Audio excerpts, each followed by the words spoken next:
de Danilo en el anterior. Que tiene documentos que testifican que alguien compró esa deuda a los legítimos dueños de esa tierra y que fue a ellos a los que se le pagó el dinero que se le debía por esas tierras. O a una parte de ellos. A una parte de ellos. Ahora, en su caso, usted ha mencionado en 2 ocasiones que fueron a hacerle una propuesta para pagarle a cambio de que usted devolviera o pagara el 50% de lo que le iban a dar. ¿Eso en qué momento fue? ¿En qué año fue? ¿En qué gobierno? Bueno, en el 2017...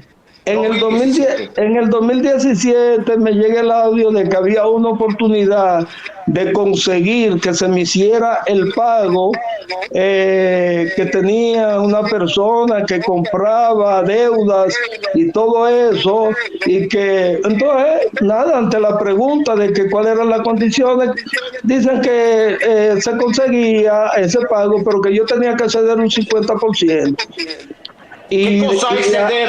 ¿Qué cosa es ceder un 50%? Si me dan 3 millones, yo dar 1.500.000, 50%, moché por moché, mitad del valor, la mitad del valor. Mitad por mitad. Compartirlo con quién, excúsame la palabra, con quién diablo, no lo sé porque no me dijeron nombre. Pero para comprármela, para pagarme, para yo conseguir un pago a un precio vil, tenía que ceder un 50%. Y eso para mí es inaceptable. No por dinero, ni es cuestión de dignidad. Es cuestión de que yo no acepto un tipo de vagabundería así, y menos que yo sé que nace en las entrañas de la corrupción. Yo no soy una persona que voy a vender que por dinero. Me voy a vender al impostor. No lo hago. Si lo hubiera hecho, quizás ya hubiera conseguido el pago de eso, el 50%, y muy probable que también me hubieran pagado lo de las otras parcelas que fueron también violentadas por el Estado violentada, por el Consejo Estatal del Azúcar, inclusive del otro terreno. Yo recibí una notificación de Bienes Nacionales diciéndome que yo tenía que comparecer a Bienes Nacionales, una notificación, tal día, a tal hora y sin falta. Yo cogí, me puse mi certificado de título ahí y llegué a Bienes Nacionales y pregunté, ven acá, ¿de quién es esta defensa y esta notificación que me manda? ¿Y a solicitud de quién? El que estaba ahí fue el mensajero que lo llevó. Digo yo, no, pero que tú nada más llevaste, tú nada más fuiste un canal, tú lo llevaste, pero tú se supone que legalmente tú no tienes ni vela en este entierro. La cosa fue que ahí me trataron de una manera despreciable, despectiva. Yo no había visto gente sin ningún derecho actuar de esa forma ante un ciudadano con un legítimo derecho. ¿Eso en qué año fue? ¿En qué gobierno fue? Eso fue en el gobierno de Leonel. Porque ahí fue que comenzaron la invasión, que Antonio Isa Conde, yo colindaba con Antonio Isa Conde, fíjese, y él era el director del CEA, y Juan Taylor Ventura, que era el intendente de transporte, mandó equipo y recursos humanos para, a solicitud de la cosa de familia, eso que ellos dicen, me trocharon una calle. Pero aún así,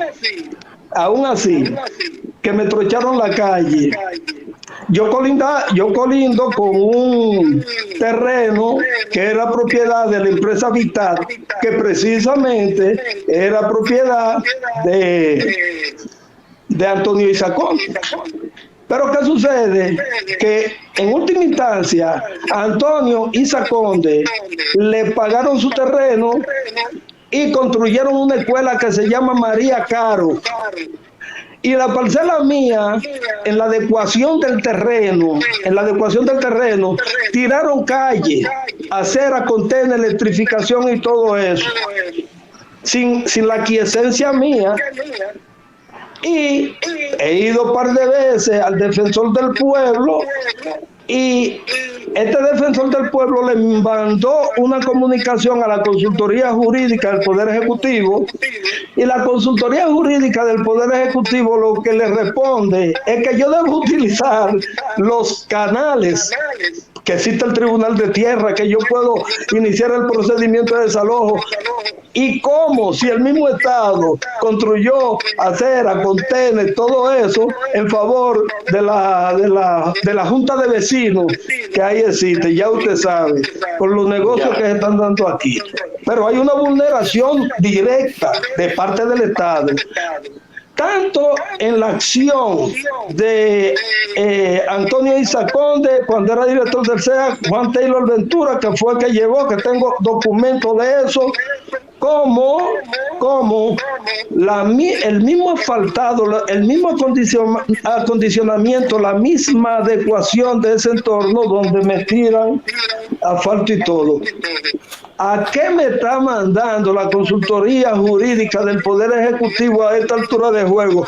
¿A que dure 30 años más? Yo me pregunto, y lo dejo a su mejor juicio. ¿Usted se imagina yo con 30 años menos o 40 años menos que tengo luchando con esto? Un muchachito con un dinero que pudo producirme una muy buena rentabilidad. Claro. Pero no es así. Estamos llegando a los años, se agota la vida y no se hace justicia. Y este sistema de cosas, para los que no tenemos apellido sonoro, eso tiene que cambiar. Y eso debemos pedírselo al presidente Abinader para que esas cosas no sigan sucediendo. Y que un ciudadano común no tenga que ceder un 50% para que les sean reivindicados sus derechos. Eso es inaceptable. A la persona que me lo propuso, yo le dije, mira, yo prefiero morirme y no cedo a esa vagabundería, no lo hago. Continuamos conversando en el día de hoy con don Víctor Caballero, quien ha contado su historia de una deuda de décadas que mantiene con el Estado Dominicano y que gobierno tras gobierno es una responsabilidad evadida. Continúe, por favor, don Víctor. Una deuda que ha estado vinculada a unos terrenos, haciendo un resumen rápido de terrenos que fueron expropiados, declarados de utilidad pública en el gobierno de Rafael Leónidas Trujillo para construir el aeropuerto que conocemos hoy en las Américas.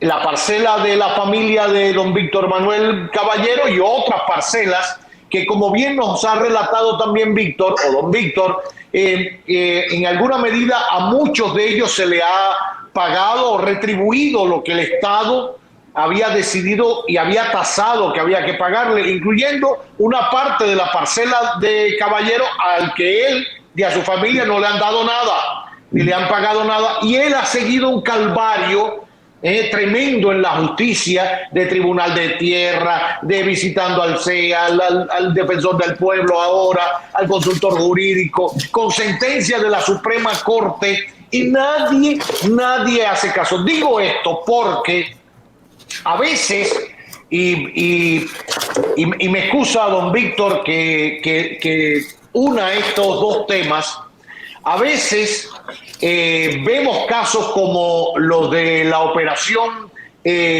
Calamar, que se sustenta de alguna manera en pagos a propietarios de terrenos que fueron declarados de utilidad pública, como es el caso de Víctor Manuel Caballero, que llevan 40, 50, 60 años esperando que el Estado le resarza porque ocupó un terreno, como expliqué ahorita y puse un ejemplo, para construir una obra pública, sea una calle, sea una estación del metro, sea el aeropuerto, cuando lo construyó Trujillo. ¿Y qué pasa? Que según el Ministerio Público, estas personas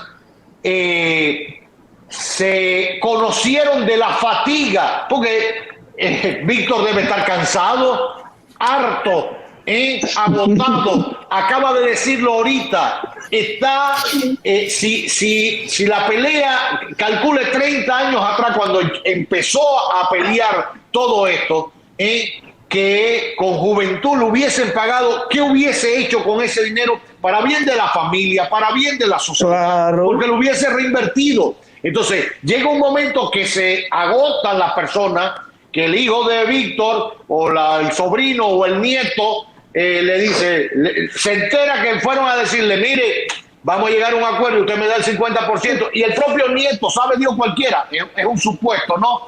Viendo a su abuelo o a su padre que le han salido canas, que se ha enfermado con esto, que todo esto, por irresponsabilidad del Estado y de todos los gobiernos desde Trujillo para acá, le dice, papá, vamos a entrarle a esto. ¿Qué le están pidiendo? ¿El 50%? Vamos a entrarle.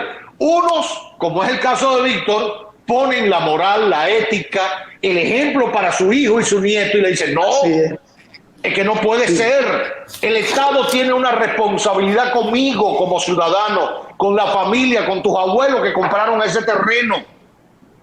Otros, y no hay que juzgarlos mal por eso, prefieren decir, bueno, vamos porque ya me estoy muriendo, quiero dejarle un dinero a alguien, ¿qué me están pidiendo? El 50, vamos a darle. Y si es legal y alguien compró la deuda y hay unos abogados por el medio y uno cree en los abogados, bueno, todo está perfectamente transparentado. ¿Qué quiero decir con esto?